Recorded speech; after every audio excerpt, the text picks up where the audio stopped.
right, welcome in, everybody. It is our SEC preview show on the field of 68 Media Network. I am Chris Childers. You might know me from SiriusXM.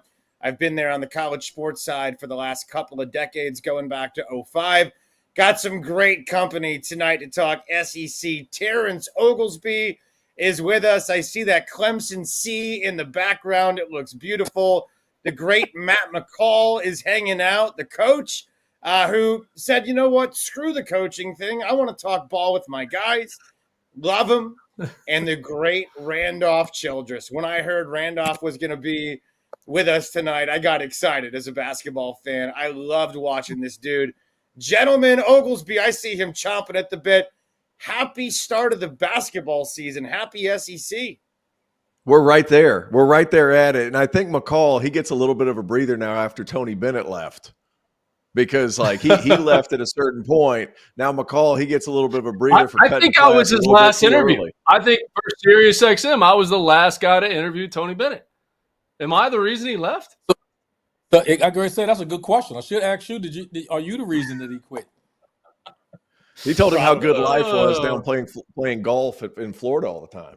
Tony Bennett's bought a house from him. We're doing okay. We're still trying to get RC down here in South Florida. We're still trying to get him down here in South Florida. Got to get him down.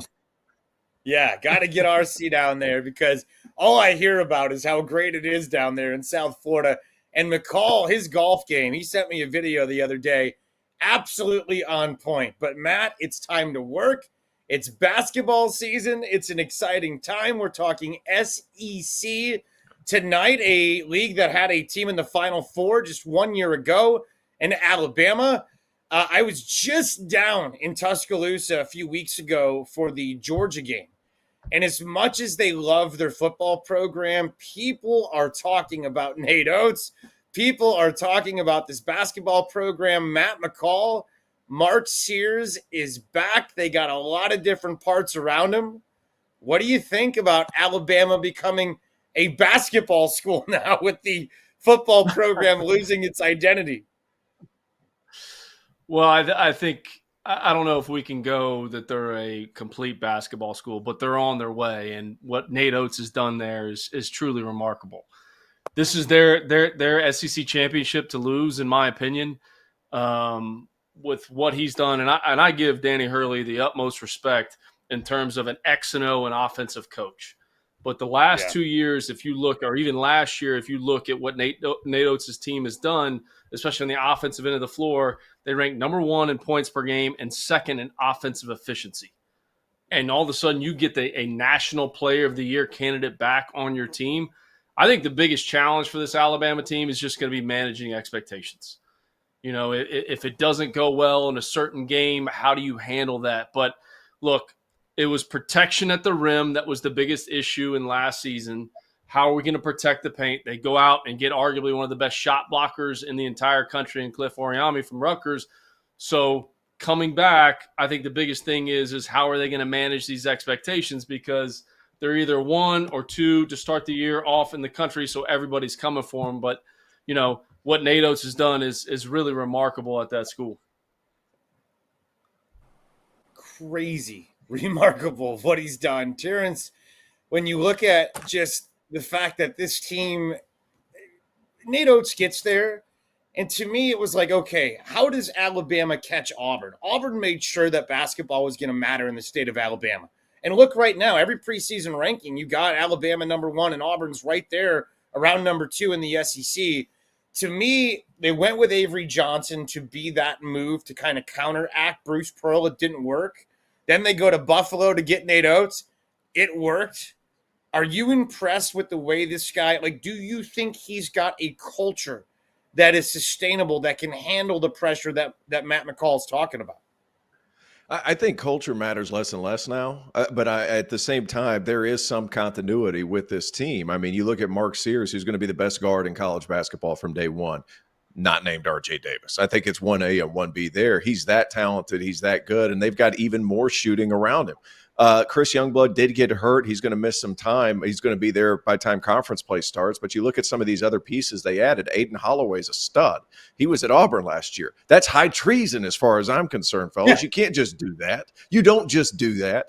But at the same time, you look at all these names on the screen, whether it's Cliff Amourier, who I think has a little bit more skill than he was allowed to show under Steve Peichel at Rutgers, elite rim protector. I think he has a little bit of wiggle for his size. He's got some skill there that you might be able to see some this year. But Houston Mallett from Pepperdine, a terrific scorer. All those guys, you look from top to bottom, all 6, 6'7" to 7 feet. Huge. Aiden Sherrill, excellent perimeter shooter. He's 6'10", 6'11".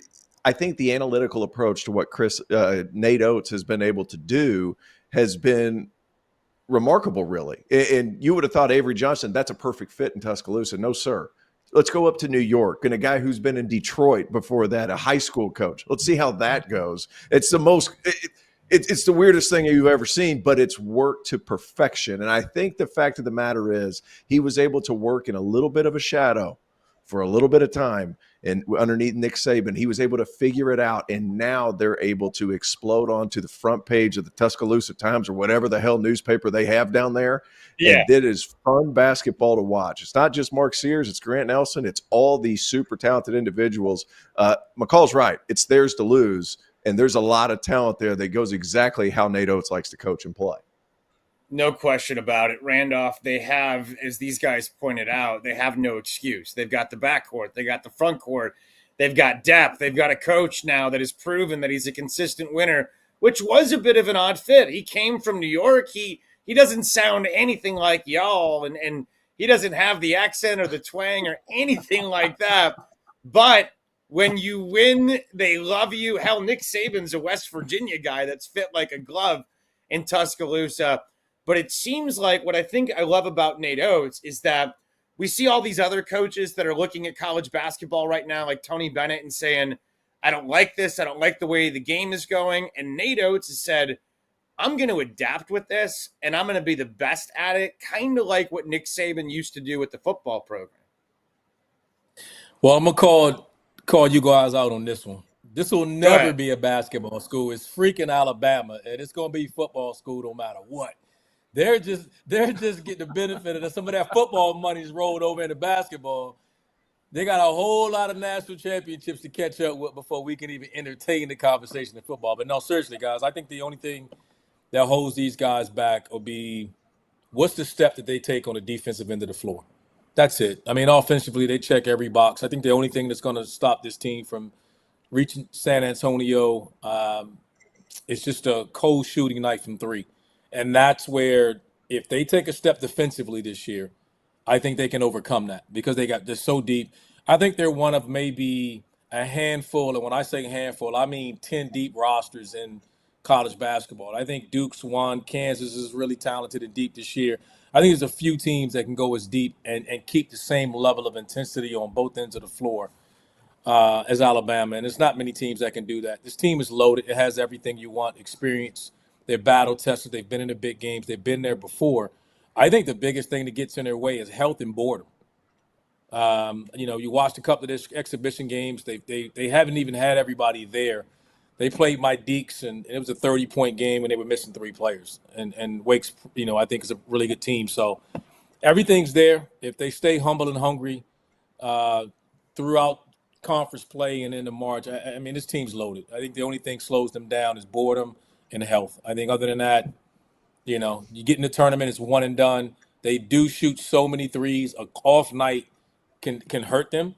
That's where the defensive end of the floor. If this team, if Cliff Moore can stay out of foul trouble, stay on the floor, protect the rim, and everyone buys in defensively as well as they have offensively, then, they're my pick to win a national championship. But those are my only concerns about Alabama. I think they're loaded, and it should be fun to watch.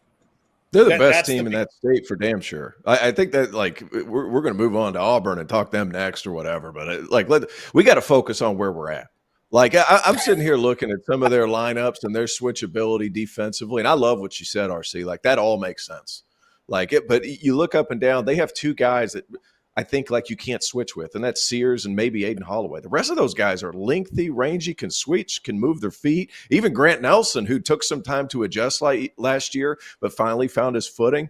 I love that point. They're as good as their defense is because they'll struggle shooting the ball some nights, and that's all well and good. But percentage-wise, I feel like they're going to be able to level out that shooting. It's that defensive capability. And McCall, you were a part of some staffs at Florida with some big, long dudes that could really defend. Like, it makes life miserable on opposing teams when you have that many guys that can get out, switch on the perimeter, and then that eliminates all these rotations. Yeah, and the other piece of it too is, and I talked about this, like managing expectations, like how are they going to handle with the big target on their back? Well, I mean, you look at their schedule. I mean, McNeese State, which we know is not going to be an easy game with what Will Wade's doing down there. And all of a sudden they're going to go to West Lafayette and play Purdue. They've got Illinois on the schedule. They've got Houston. They've got Rutgers, Notre Dame. Like, I mean, come on, like North Carolina and the ACC, SEC Challenge. So he's not shying away from playing anybody. So this team's going to get pushed. So it's like that adversity, it's coming.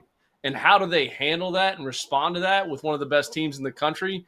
To me, is the biggest key for this team. But the fact that they're scheduling that way just goes to show you how confident Nate Oates is in this team.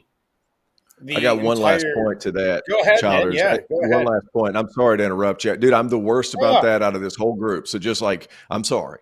But you have the best chair. You have the best chair. By far the best chair. I do have a good chair. I got it for my brother. I was going to say, I work with Rick Neuheisel every day. You cannot interrupt me any more than him, so you're fine. You're good. Well, good. Hey, I was just sitting here. I'm thinking about. I'm listening to McCall talk. I'm thinking about all the different styles of those great teams that they're going to go play.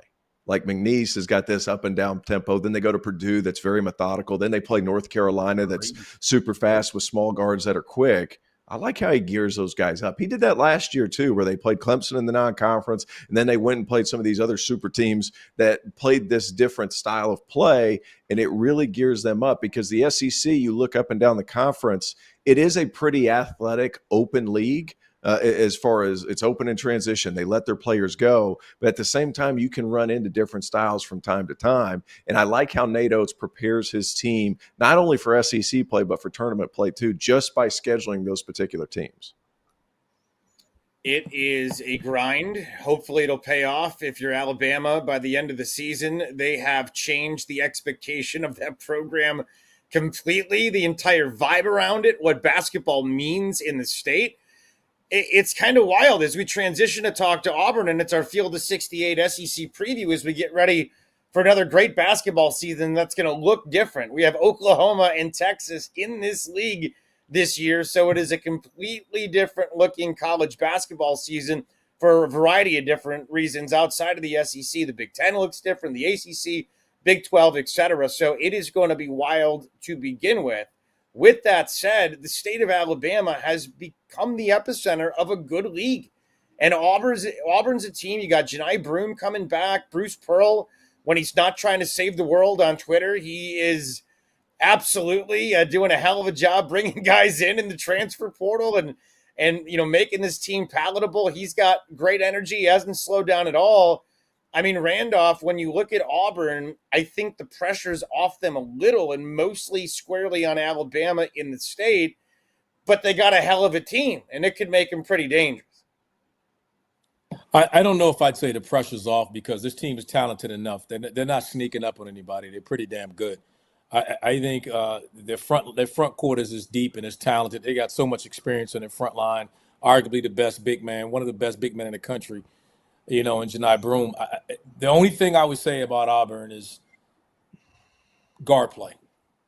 We got JP Pegues coming up. He's really, really good, but he's also he's not a big guard. He's coming up in this league where there's size, there's athleticism. Pettiford's a highly talented freshman, really, really good. But again, when you put up the lineup of point guard play throughout this league, you're going to take some lumps. And they're going to lean on their front court a lot to help out, I think, their backcourt as their backcourt catches up with them. I think that's the only thing that concerns me about Auburn early is just the experience level of their guard play. But they're talented. They're a top 10 team in the country. And when it's all said and done, they'll be there, in the end in the SEC competing for a title. But I do worry early on about the backcourt. McCall, you look at what Bruce Pearl has done there with the program, and he's another guy. I mean, when he took over, that program was – who was the coach? Wasn't it Tony Barbee? I mean, they had – and no offense to Tony, but they weren't supported. They had no buzz. I mean, he built this thing on his own. And like Randolph just said, their front court's going to match up as well with anybody in the SEC. Where are you on that backcourt? Where do you think it starts and where do you think it ends up? Well, first of all, I think Chris, you bring up a great point just in terms of what he's done with the program, right? Like when I was an assistant at Florida back in 2012, 2013, and you would see Auburn on the road, you weren't feared going into that environment. It wasn't going to be this like ruckus crowd of sold out where you walked out there on the floor. You had to be able to create your own energy, and what he's created there is truly remarkable. I'm with RC just in terms of the backcourt play. Now, I think J.P. Pegues is one of the best transfers that was out there in the country, and I'm a SoCon guy. I haven't spent 2 years at Chattanooga, and it's a great league. It's a basketball league. You see SoCon teams going into the NCAA tournament and always push whoever that first-round matchup is, but it's still a jump. Now, I will say this. When you look at Bruce Pearl's best teams, and I'm even going back to when he was at Tennessee with Chris Lofton, and I said this on our Hot Take show a few weeks ago, he always has a guard that he can put the ball in his hands, and it's not always a guard with this huge size, but a guard that he can put the ball in their hands late in the shot clock that can go and create a play. Even go back to Jared Harper on that Final Four team that he had at Auburn as well. Chris Lofton, Jared Harper, similar. Can J.P. Pegues be that guy? His numbers prove that he can. But again, how does he adjust to life in the SEC? Dalton Knecht last year adjusted to life in the SEC just fine. He's doing unbelievable things now with the Lakers. If there wasn't for a guy named Zach Edey last year, he probably would have been National Player of the Year. So how does he adjust to life being on one of the best teams in the country? I think is the biggest key for this Auburn team.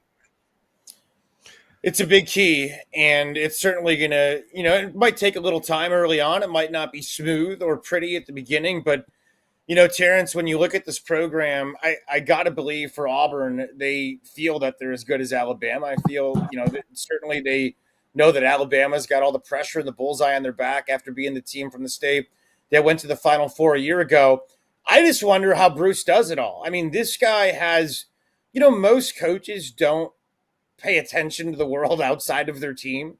And Bruce is like heavily engaged in not a political statement, but he's just like constantly talking about the world. What do you make of the way he's kind of become this figure of news and basketball all at the same time as he's getting ready for a big year? I think he's got his system down, and he's got his system to a place to where he trusts what he does on the basketball floor. So he has time to do some of these other things. So yeah. I'm not going to dive into that stuff because that's not this type of show. So I'm not going to do that. But he definitely has his beliefs, and he loves those beliefs. I'm going to leave it at that. As far as his team is concerned, he has a certain type of kid that he goes after consistently, and they're hard nosed, they're tough, they can score, they can create off the bounce. I don't know that J.P. Pegues is necessarily that. I live in Greenville, South Carolina, right down the road from Furman. I saw J.P. play the first 3 years of his college career. Like, good player, better when the ball moves, not necessarily a guy who's going to create a ton of stuff one-on-one. That worries me a little bit. How good is Denver Jones going to be? Because he's going to have to play with the ball in his hands. He hasn't necessarily done that throughout the course of his career down in Auburn. So lead guard is my biggest question. And I'm going to be honest with you guys, like the one person I'm kind of looking to this year and how quickly he adjusts is to Hod Pettiford, because he's the guy who can create for himself. And he is the guy that's quick and can score. He's the guy who can get into the lane at will. How quick is he going to be able to adjust to SEC play and adjust to the college level? Because I don't think JP is going to be able to do that to that same level that will satisfy Bruce. I do think JP is a very good piece. He's just not what he's had in the past. He's more Chris Lofton catch and shoot than he is necessarily Jared Harper, where I think Tahad Pettiford could be that guy. So you're going to have to rely on the front court, put the ball in their hands a little bit, let them grab and go and make some decisions because those guys are really good. I just worry that point guard spot, how's that going to go? And I'll be honest, if you get that point guard spot rolling, Janai Broom's going to have another great year. Miles Kelly, we don't talk about enough. That dude can play. RC did a bunch of ACC games. He's a really good player, but somebody's got to get it to him because he's not a lead guard. So, like, that point guard spot at Auburn is my biggest concern, and my other biggest concern is how quick can Tahai Pettiford get ready for game action in a league that is going to be brutal from top to bottom. I will say this about you mentioned Miles Kelly there. I think what he could be, Tio, is a secondary ball with size, and he can make shots. So we're talking about that backcourt. Miles Kelly is a name that I would remember because he can be a secondary ball handler. And, again, when you got a big guy inside that's going to command extra attention, it makes the transition for these guards a hell of a lot easier. And that's why I think you better get them early because I think by the time February comes around, they get enough minutes under their belt and enough time to kind of get together. I think Auburn's a problem. It is our Field of 68 SEC media preview here with Oglesby and Childress and Matt McCall. I am Chris Childers, getting ready for an SEC basketball season where Alabama's the favorite. Last year, Tennessee was so much fun to watch. Dalton Connect was just a breath of fresh air in that league. You saw the defensive effort was consistent each and every night. Gotta believe they're going to be that good again this year on defense, but if they're going to challenge to win an SEC championship, they got to find some way to replace Dalton Connect. They've gone to mid-major transfers to try to get some magic in a bottle again. Matt McCall, Rick Barnes has been great. Tennessee's been consistent. They went to the Elite Eight again last year, but what are they without Dalton Connect? Well, I mean, I don't think you just got to say Dalton Connect, who was absolutely outstanding. I mean, first of all, Rick Barnes, 16 out of 17 NCAA tournaments at Texas. I mean, think about what he did there and what he's doing now at Tennessee is truly remarkable. So you can't count the Tennessee Vols out, but they lost a lot. I mean, 68% of their scoring is gone. I know Zakai Ziegler, who came back off that injury last year, is back. There's going to be a lot put on his shoulders. But you also lost Vescovi, Josiah Jordan-James. Like, those guys are gone as well. I mean, that's a lot. I mean, in Dalton Connect, trying to replace not only him but those other guys, it's a lot to overcome offensively. I think they'll be terrific on the defensive end of the floor. They always are.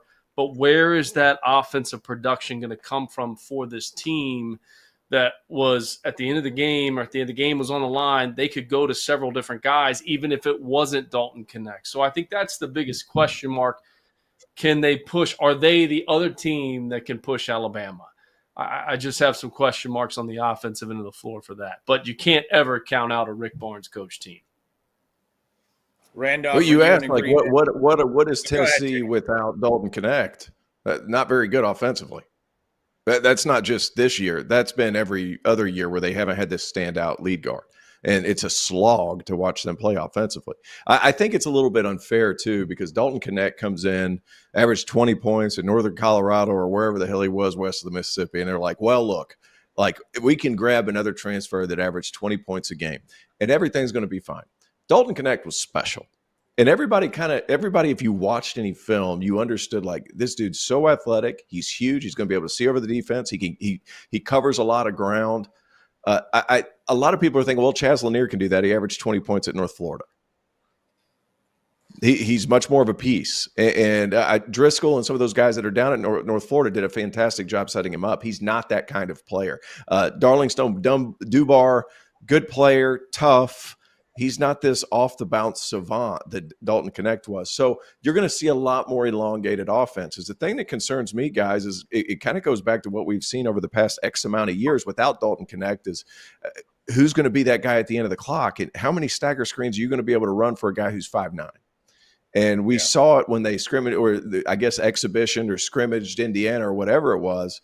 You're going to rely at the end of the game on Zakai Ziegler on a step-back three to try to tie the game. I'm worried. Yeah. So, like, that's something that, like, it scares me. And coming from a guy who grew up in East Tennessee, I know how much people love basketball in that part of the world. It's like a diesel engine. It takes a second to get going. Well, they're going. And they don't know that they don't have Dalton Connect on that team yet. So I'm worried. It's got to be Lanier. It's got to be Lanier. And if it's not Lanier, it's got to be Milicic at the 4, helping space in the floor as well. His ability to stretch. I think that's the fair. Better get creative. You better get creative. Yeah, no, like that. You got to get creative. Looks like it's going to be more of where it was 2 years ago offensively. They're still going to be good defensively. It's Tennessee. It's Rick Barnes. That won't change. The only question we have is where is the consistent offensive production going to come from outside of Zakai Ziegler? That's why I brought it up to Matt McCall the way that I did without Dalton Connect, because he was an offensive firepower by himself. Let's take a break. We'll come back. John Calipari's still in the league in a different place in Fayetteville, and a Pope has come to Lexington. We'll talk about it next on our Field of 68 SEC preview. Stay with us.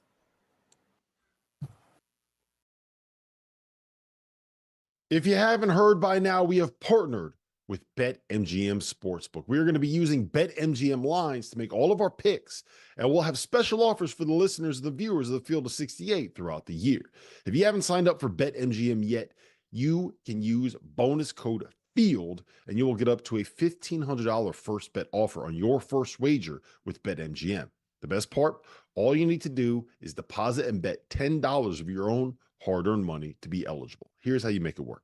Download the BetMGM app and sign up using that bonus code FIELD. Deposit at least $10 and place your first wager on any game, and you will receive up to $1,500 in bonus bets if your bet loses. Just make sure that you use that bonus code FIELD when you sign up.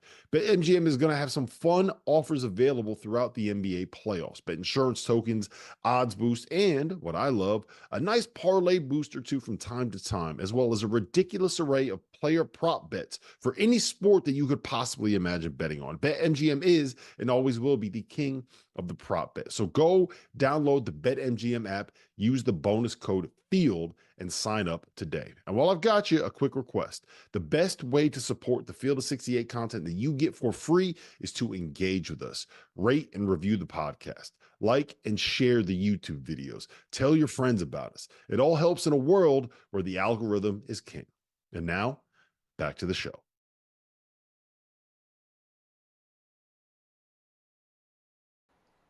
All right, we are back here on our Field of 68 SEC preview show. I'm Chris Childers from SiriusXM. We have the fabulous Randolph Childress, Matt McCall, and Terrence Oglesby here to get you prepared for the upcoming SEC basketball season. A team from the league made the Final Four a year ago in Alabama. We talked all about them. But how about that next tier? And what's so weird, John Calipari was in the SEC for a long time, but no longer is he the coach at Kentucky. It got stale. It got a little icky, got a little NIT-esque. There was some upsets early in the NCAA tournament. And at Kentucky, they get real pissy real easy if things don't go according to plan and they make runs to the Final Four. So Cal said, all right, I'll go to Arkansas, where they love basketball. I'll build it up from scratch. I think there's one player left from the roster a year ago. So, Matt McCall, Cal remains in the league. You know him well. You were on staffs with Billy D when you went up against John Calipari. You always told me that he treated you really, really well over the years. What do you make of him settling into his new digs at Fayetteville this season? First of all, I can't believe T.O. just shed his sweatshirt there. He was rocking like the UMass maroon color. I'm out here cooking, baby. Where he got his first he's ready for the season. He's getting hot. Yeah. He's getting steamed up. He's ready. Getting a little warm. I got 15 minutes of warm up in. I'm good to go now, McCall. Okay. Don't you worry your little heart. I'm ready to talk about some slobber and hog over there in Arkansas. That's what I'm ready to talk about. Some slobber and hog. Isn't it so weird to see this guy? For those who don't know what I'm talking about, those who don't know what I'm talking about, they put a slobber and hog at midcourt, so don't look at me like I'm crazy. This was a topic of conversation wherever the hell they are. So, don't look at me like I'm crazy. There's a slobber and hog, and it was a point of emphasis to get that slobber and hog back down there at the midline. Shooting jumpers from a slobber and hog. Next question. Sorry, go ahead, McCall. I'm not even getting into the slobber and hog, Childers. I'm gonna let that go. T.O. took care of that. It's just so it's still strange to see him in a different color other than blue than white, right? Because he hasn't been at UMass since 1996. And even when he was coaching at Memphis, he was in blue and white. Even when he was then goes to Kentucky, he's in blue and white. Now to see him in the red. But sometimes you can stay at a place too long. And maybe that's what he needed. Maybe he needed a fresh start. Look, the guy's in the Naismith Hall of Fame. He knows how to coach. I do like his roster. I also think DJ Wagner needed a fresh start. I mean, he's playing with Reed Shepherd and Dillingham last year, who are both terrific players, both now in the NBA. And now he's got an opportunity and a chance to kind of put his stamp on a new program. And sometimes there's something to be said about a fresh start. My whole thing with Arkansas this year is, where will they be defensively? Because even the last 3 years, Cal's teams have always averaged over 80 points per game. The problem last year was defensively, they ranked 340th in the country in total defense. We saw them try to guard pick and rolls a variety of different ways. What are they going to do on that end of the floor to basically be effective, which was a struggle last year? And, who's playing the 5 spot? How are they guarding these ball screens? But I think it's good that everybody gets a fresh start, including John Calipari, who has won a gazillion games. He's still doing it. You can see he seems refreshed in this new spot, and I'm anxious to see him. I mean, I love John L. Davis from FAU. You look at all the guys that were at FAU last year that were dealing with some of those expectations. He was the guy that was the most consistent. Didn't play great in the exhibition against Kansas, but he's a guy that you can put the ball in his hands and he can go get a bucket. So, look, I'm happy for Cal. Childish, you mentioned it. He was great to me during my time at UMass. So, I'm looking forward to watching this Arkansas team play. Randolph, from your perspective, being a coach and being on staffs in the past, John Calipari, the basketball job, the college basketball world has changed completely in the last 3-4 years with the NIL and the collective and the way we build rosters. And certainly there's been a lot of coaches from an old era that said, I'm done. Screw it. I don't want it anymore. Tony Bennett being the most notable recently. How do you feel Calipari fits into this world with his ability to adjust? He's always been a guy that kind of did things his way and had a Calipari method, and it worked really well. Do you think he'll eventually adjust to a championship level at Arkansas? I think he's as equipped as anyone. I mean, with the one and dones that he's recruited and the players he always has, I mean, I don't think this is a concern with him. I think the question he would go off, the question people would ask him and he would have to bounce off is, how do you retain some experience, or how do you get some transfers in and get some experience when you go out to so many young guys? And he did that with John L. Davis coming in. He brought in a guy to come in with Boogie Flan. You got these younger guards. I think they're loaded. I think they have guys from Jonas Adu, who we know is a rim protector, can finish inside. I think they have size. They have length. They have shot makers, shot creators off the bounce. I think Cal's got a chip on his shoulder, man. I think he's just letting everybody else know. You guys, I would bet he won't. I don't know if he'd acknowledge this right away. He's as motivated as he's ever been.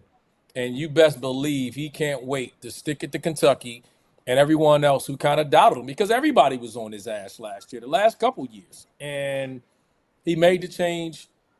Look what he's done. Players left, came with him. I wouldn't be surprised at all. This team will be right there challenging. They're talented. They're depth. They have everything you want. I think they're kind of, as crazy as it sounds, outside of it being John Calipari, I think you take for granted the talent that he's collected right here. And there's a mixture here. There's a good mixture. This isn't all freshman guys.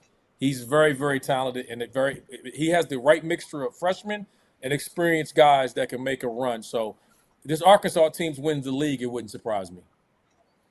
Terrence, I feel like I've heard this before about Calipari teams recently, how he's incredible about bringing guys in and getting them together and blah, blah, blah. And the results just haven't been there. So are you in accord with Randolph that all is well, or do you think John's lost a fastball?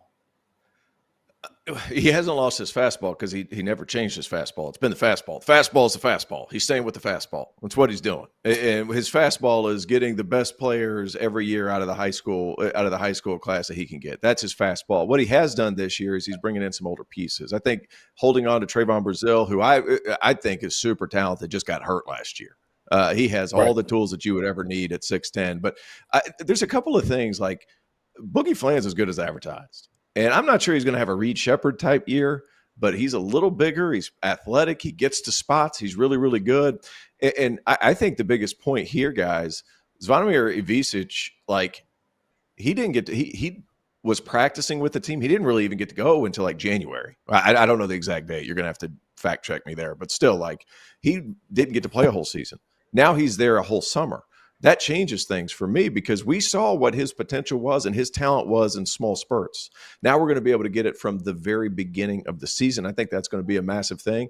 And you look up and down that roster, I love the mix of older talent with freshman super talent, if you will. The big question for a lot of people is like, what kind of DJ Wagner are we going to get?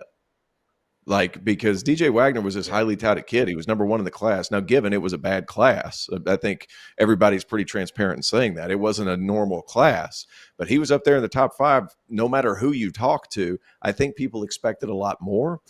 Played really well in that opening scrimmage or exhibition. I don't know what to call them. Scrimmages, open exhibitions. People are there. Don't get me started on like the scrimmages and the secret scrimmages and like, is it well, exhibition? It wasn't a secret because I saw it. But it's never a secret because everybody releases the box score anyway. So there's no secret. Yeah, and I think there were people there, and people were fired up about both Calipari, all of his chicken money, and a slobbering hog, and then they got to see DJ Wagner play well. So, like, people are fired up. It's a really good team. And you talked about what can they do defensively. The potential is certainly there, and I think you have size behind those young guards that they can rely on a little bit, especially early. But like you look at some of these different pieces, whether it's, Billy Richmond didn't score, but he's this big rangy kid athlete. Trayvon Brazil, super rangy athlete, shot blocker. You look up and down, how fast can they put those things together? And while Kentucky with Calipari was very vanilla sometimes offensively, Cal has shown to be a really good in-game adjuster. So I think like you're going to be able to see some of the best of what he's got to offer. And minor note here. Kenny Payne was a horrendous head coach. He's one of the best assistant coaches that college basketball has seen in the last 30 years. He's back on the sidelines with Cal. And I think that's something that we can't overlook, his impact of keeping guys together as far as from a culture perspective and just calming guys down, because I think people can get pent up playing for Cal. Kenny Payne's a solid pillow there to go back to in his office and like talk guys down. So I think that was a massive addition to his staff, getting Kenny back in the fold. Definitely a great assistant coach who's probably appreciative to be back with John Calipari. Kentucky is the team that Cal left behind. They have a new coach. A Pope has landed in Lexington, Randolph Childress. When you look at Kentucky, I mean, the whole point of Cal moving on, I mean, there was a lot of pressure on them, certainly to make a move, and you could call it what it was. Certainly Cal, I know, ends up going on its own, but in your opinion, is the program in any better shape today with this roster with Mark Pope at the helm? I mean, the favorite son comes home. I mean, listen, he's got to be given a chance to bring his own guys in and put his thumbprint on how he wants his program to be. It's unfair to it's just part of the job. You're going to compare him to Cal. You ran Cal out, but one thing I do like that he's done, this team is older. His team comes in, they're going to shoot the crap out of it, and they're really, really old. So they're going to have a chance. The only concern that I have with this team, or one of the concerns I have, is late clock. What are you going to do if you're going to? I'm a firm believer in you got to be able to put the ball in someone's hand and say, "Take me home." And you can't scheme it all the time. And when the threes that we talked about with Alabama, when they have Mark Sears, when the threes aren't falling, who does Kentucky put the ball in their hands and say, "Hey, late clock, go get me a bucket"? It's the only thing I have concerns about early on for Mark Pope's squad. Let's get Terrence's thoughts on Kentucky, and then we got to move on and talk about Ole Miss next, because Chris Beard not expected to do much this year, but I just would not be shocked. Dude, they're going to Ole Miss to the second weekend. I'm going Elite Eight, but we're still on Kentucky. Are you really? Okay. I love Ole Miss this year. Second year, Chris Beard. Tell me about Kentucky from your perspective. Look, I think, Mark Pope coming home, he understands the job one. I think that's really important. I'm going to try to keep this one quick. But I love the puzzle piece fits with all of these guys. Who's going to be that playmaker is a concern. I think Jackson Robinson can really step up into that role. He had a great year last year under Pope at BYU, right at 14 a game. You look at some of these other guys, they're going to be able to run these offenses, these zoom actions, everything that Pope likes to run. He's got the right guys in the right spot. You got Lamont Butler, who's arguably the best lead guard defender in college basketball. People forgot about Kirk Kriisa for God knows what reason. He went to Morgantown. Nobody knows he's alive anymore. Let's bring back Kirk Kriisa. And then I do feel like they have enough talent. This is a really good team that fits really well together. Andrew Carr was a good pickup from Wake Forest. Kobe Brea was the best shooter in Division I basketball from three. I think he shot like 47% from three. That's astronomical. That's asinine. That's amazing. That dude's good. And they have guys that are just that good, in my opinion. It is the antithesis of everything that Calipari was. This is a lot of older players and older pieces and freshmen that aren't necessarily five-star kids, but at the same time, they're guys that love Kentucky and understand what Kentucky is. I can play at Kentucky for 4 years. Those are the guys that he's gone after. And I think that's kind of the mark of something different during the Mark Pope era. SEC preview, Field of 68. Well, you just heard Oglesby. He loves the Rebs. He loves Chris Beard. Let's find out why. Stick around. It's coming up next on our SEC preview.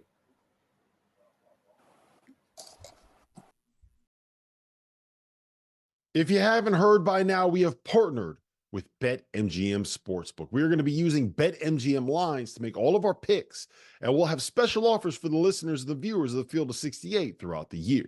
If you haven't signed up for BetMGM yet, you can use bonus code FIELD, and you will get up to a $1,500 first bet offer on your first wager with BetMGM. The best part, all you need to do is deposit and bet $10 of your own hard-earned money to be eligible. Here's how you make it work. Download the BetMGM app and sign up using that bonus code FIELD. Deposit at least $10 and place your first wager on any game, and you will receive up to $1,500 in bonus bets if your bet loses. Just make sure that you use that bonus code FIELD when you sign up.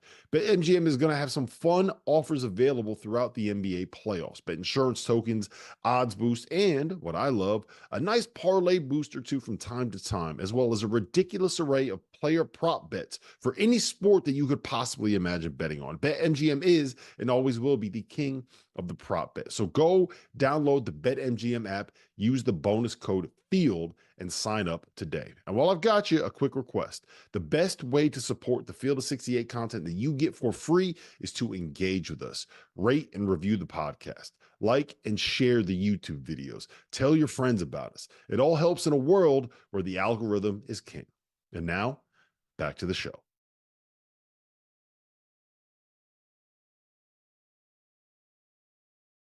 We are back on our Field of 68 SEC preview show. Chris Childers with the coach Matt McCall, Randolph Childress, and Terrence Oglesby. So Oglesby was just saying he's got Ole Miss in the second weekend. He's got him in the Elite Eight. He's in love with Chris Beard. I was looking at a poll earlier that had Ole Miss somewhere in the middle of the SEC. You're not buying it? Why are you so hot for Hottie Toddy? Big hotty toddy guy. First of all, we've always talked about no good way to get to Lubbock. There's no good way to get to Oxford unless you want to go down to Tunica on the way. So go to Memphis, baby. Go to Memphis. Stop in a Chin's. Yeah, you go to Memphis first, and you got to drive for 3 hours. But I digress, McCall. Right. I digress. Hey, look, I think it's one of the best backcourts that we're not talking about in college basketball. I fully believe that Matthew Morrell is a first-team All-SEC guy.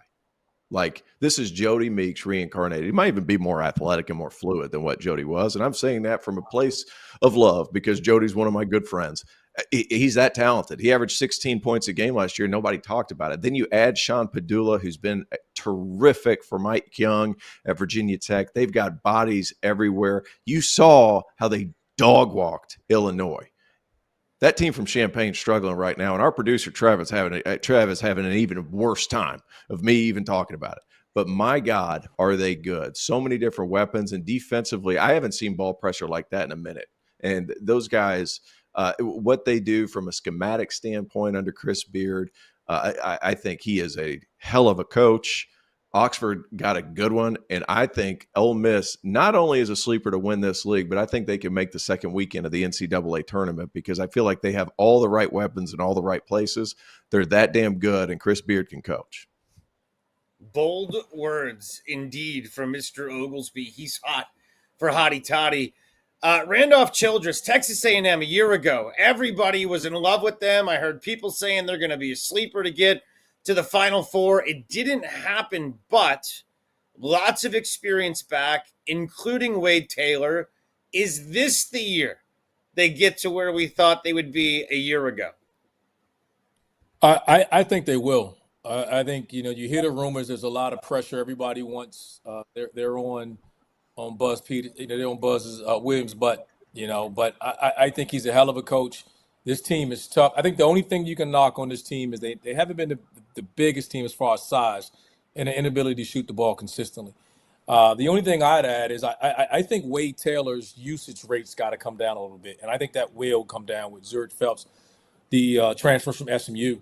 I think he comes in, C.D. Welcher, he comes in from Nebraska. I think the guards that coming in can help him, maybe move him off the ball a little bit, limit his usage rate. I like the team. I think that they're going to be there when it all matters in the end. They're another one of those teams. This league is so loaded, I think, from top to bottom. But this A&M team this year will be in the tournament. How far they go depends on can they find someone to be consistent from behind the three-point line. They're going to rebound the hell out of the basketball. They're going to defend you. The problem comes down to three-point shooting, I think, and who can develop that and they can sustain it and rely and depend on that throughout the course of the year.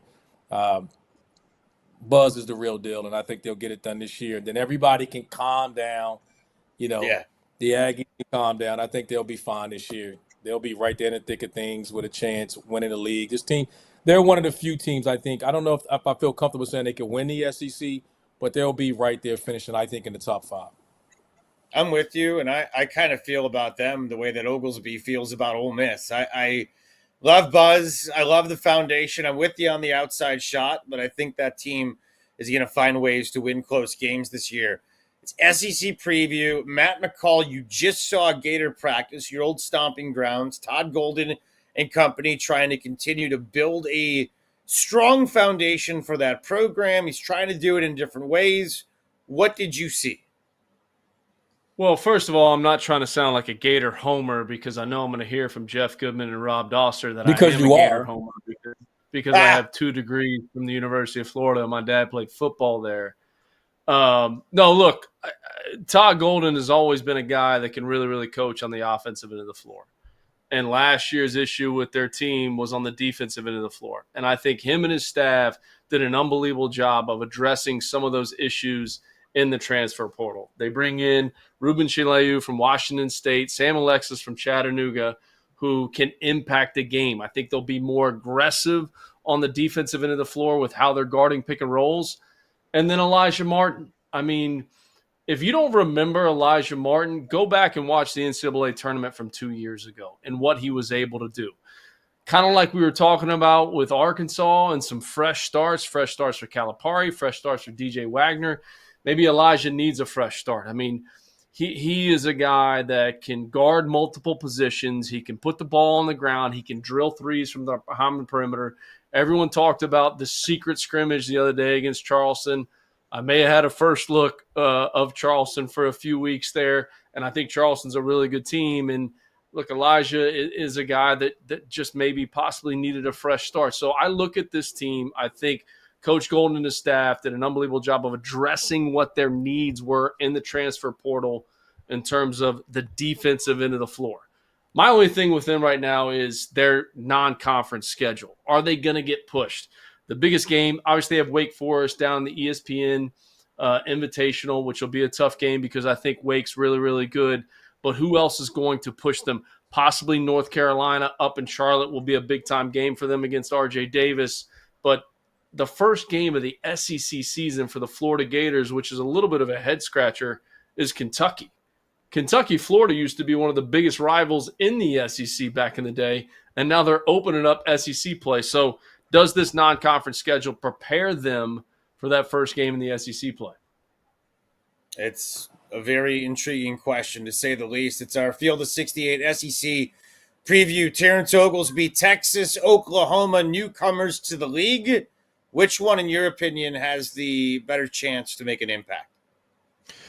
Well, Texas has the talent. I think you look up and down that roster and some of the guys they were able to bring in. Jordan Poe from Oregon State's really good. I think Tremont Mark, is he even a newcomer of the year candidate because he's already played at Arkansas? I'm confused. I don't know what this is as far as all that's concerned. Like, is he going to be in that running just for voting purposes? I don't know.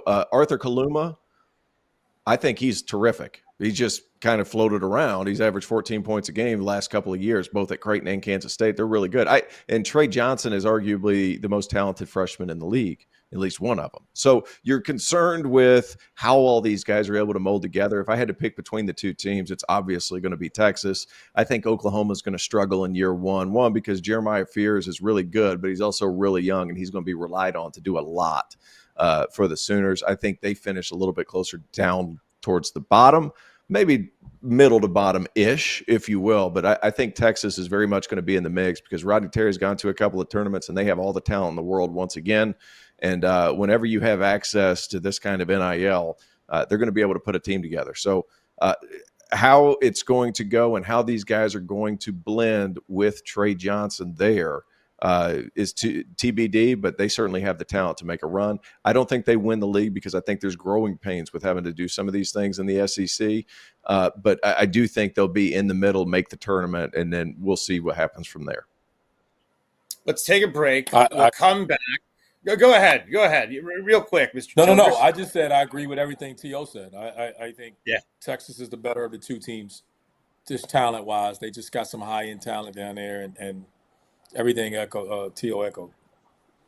I'd be happy to see Rodney Terry put that program together after the weird way he took it over a couple of years back. Let's break. There's a bunch of teams we haven't mentioned, like Missouri and Vandy, South Carolina. Are any of them sleepers to do some damage this year? Let's get into that when we come back on our SEC preview. It's the Field of 68.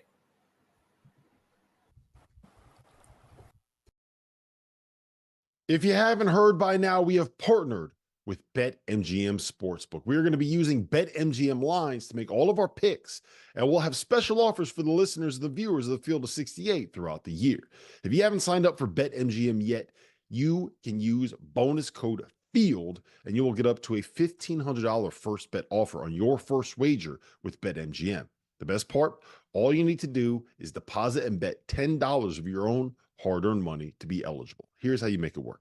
Download the BetMGM app and sign up using that bonus code FIELD. Deposit at least $10 and place your first wager on any game, and you will receive up to $1,500 in bonus bets if your bet loses. Just make sure that you use that bonus code FIELD when you sign up. BetMGM is going to have some fun offers available throughout the NBA playoffs. Bet insurance tokens, odds boost, and what I love, a nice parlay booster too from time to time, as well as a ridiculous array of player prop bets for any sport that you could possibly imagine betting on. BetMGM is and always will be the king of the prop bet. So go download the BetMGM app, use the bonus code FIELD, and sign up today. And while I've got you, a quick request. The best way to support the Field of 68 content that you get for free is to engage with us. Rate and review the podcast. Like and share the YouTube videos. Tell your friends about us. It all helps in a world where the algorithm is king. And now, back to the show.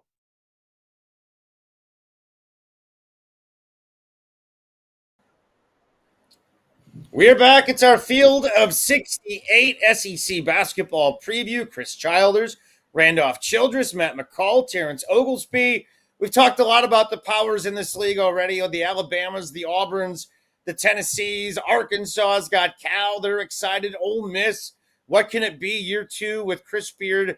But we haven't talked Coach McMahon. We haven't talked about what's going on at Missouri. Dennis Gates, what a wonderful first year and a nightmare second year. So what will year three be like for him? We could go on and Lamont Paris, but Matt McCall, of the teams we haven't mentioned, do you think there is a legitimate sleeper in that group that nobody's paying attention to?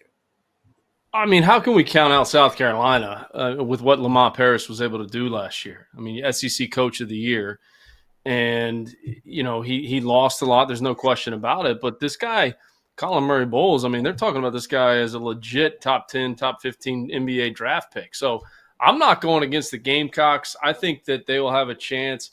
I think Coach Paris and how he prepares his team to play, and the job that he did at Chattanooga even before he got to South Carolina, and to see how his team prepared last year and how good they were, SEC Coach of the Year.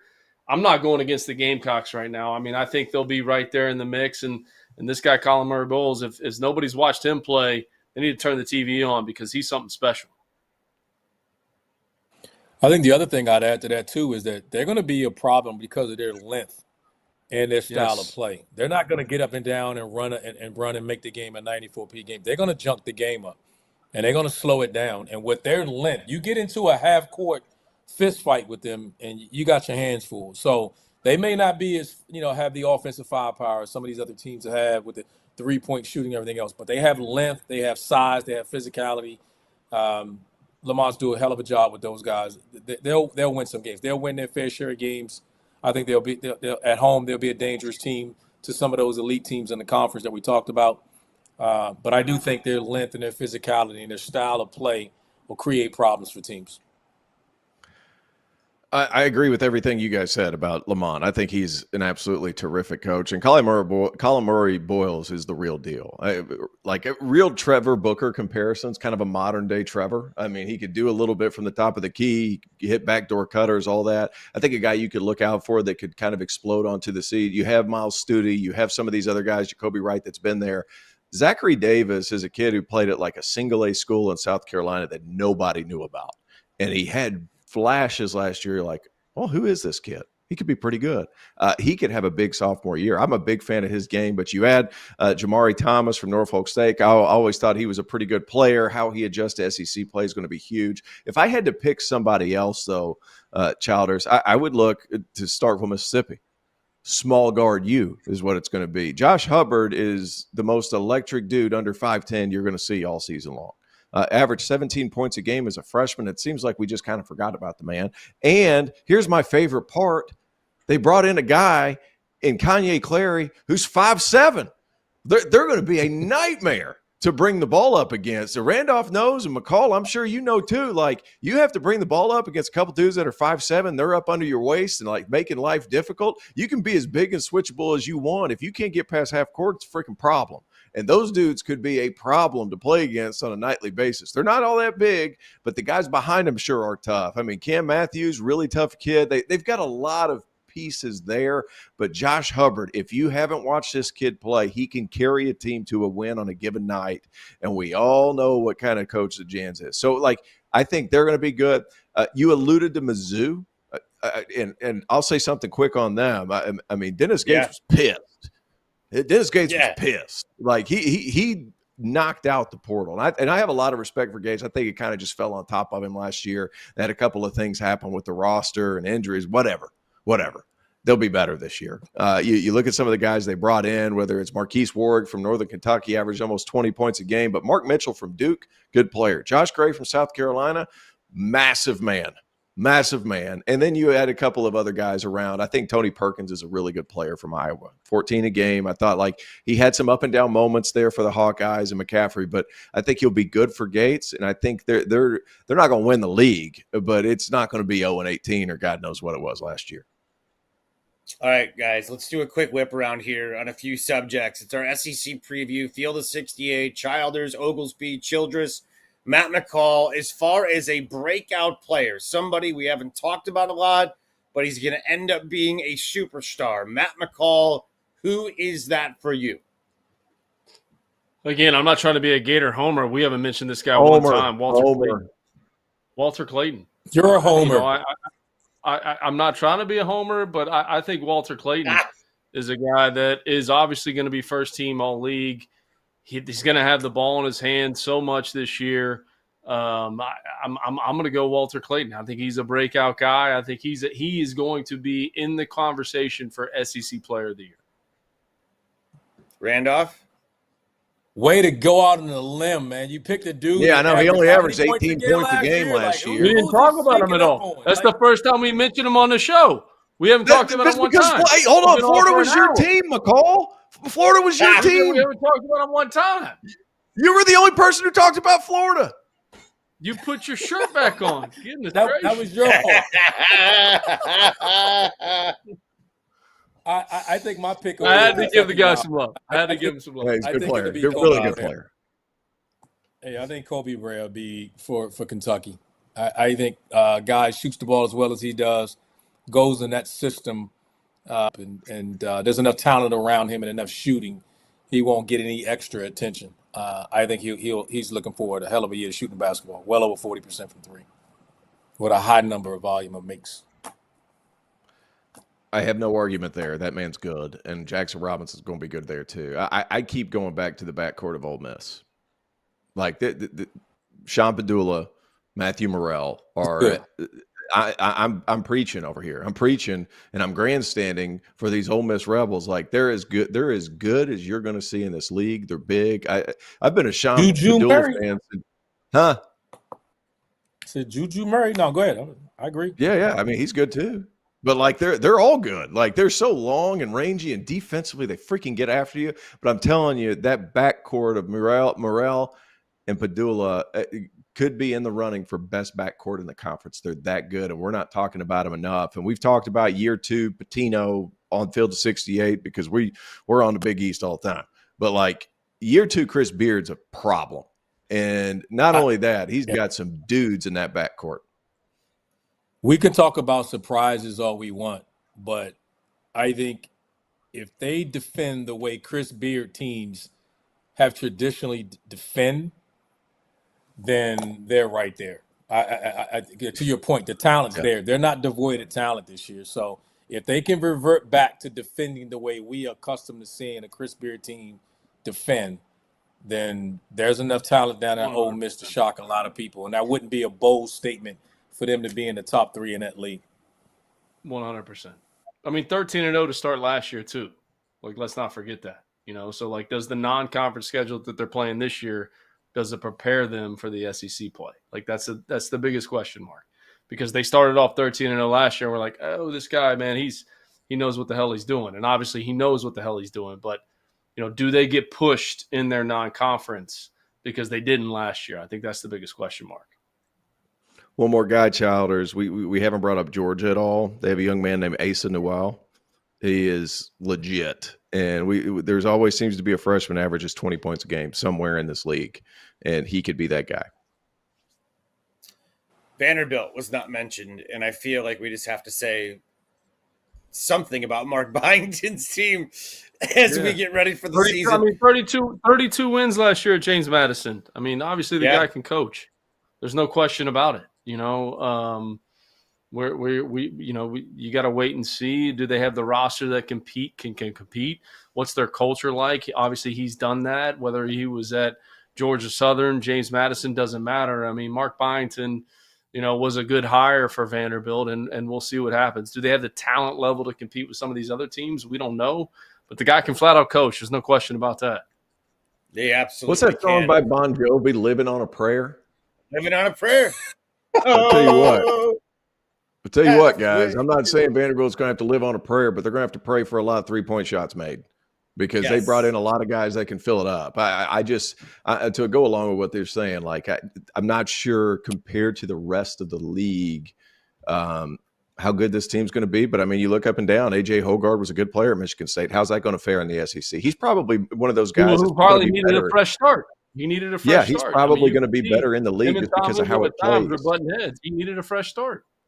Yeah, that's right. So he could be good. Tyler Nickel is a good shooter. Transfer, was it Carolina first, Virginia Tech second, Vanderbilt this year. Who the hell knows where he's going to go next year? Like, he's just going to keep moving it. But they have enough pieces around to where they're going to be able to win some games because they're going to be able to shoot the freaking basketball. So like whenever you're living on the margins like that, like you can have a game where you hit 15 to 23s and you're going to be able to be in that game. But there's going to be other games where, 15 of 32 turns into 4 of 32, and all of a sudden you're getting your ass whipped, and you're going to have to run back home with your tail tucked between your legs. So, like, that's kind of where you're at with Vanderbilt this year. They're going to surprise some, but they're also going to get whipped a couple times too. All right, let's finish up here. It's our SEC preview with some picks. Randolph Childress, who wins the SEC? Bama. How we like next? Next. Quick question. If not Bama. I think we're in consensus. Hey, Childers, are we in consensus here that Alabama's going to win? Childers, welcome to the field of 68. If not sure. Bama. We'll go consensus Alabama, sure. Okay. So Bama. Alabama, if I had to pick a team that I don't think many people are picking to win, I'm going to have to jump on Matt's homer pick there. I think Florida. I think Florida is a team that could surprise. I'm going A&M.